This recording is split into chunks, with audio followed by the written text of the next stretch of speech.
साथ। तो आज मैं आपको ऐसी कहानी सुनाऊंगी। एक दफा एक लड़की होती है, उसके बाद बहुत खिलौने होते हैं। तो खिलौनों में से उसके पास एक गुड़िया होती है। तो जो हर वक्त रात को उसकी फ्रिज में से उठ के चीजें खाती है। तो एक दफा लड़की का जो भाई होता है वो फ्रिज में वो वहाँ सो के देखता है किचन में। तो वहाँ उसको वो डोले जाते सब कहता है। तो वो सारे लोग कहते हैं पागल है पागल है पागल है।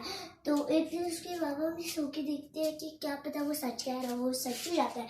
फिर सारे वहाँ सो के देखते हैं तो सच हो जाता है।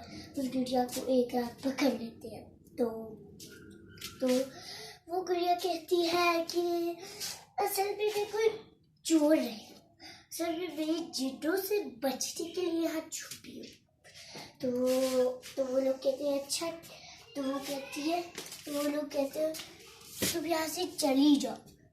तो वो कहती है अच्छा ठीक है मैं चली जाती हूँ। हालांकि वो इतनी इजी से क्यों भाग गई दोस्तों, आपको पता कैसे पता कि उस डोल ने कहा कि आपका घर है, आपकी मर्जी इस घर में, तो भी चली जाती।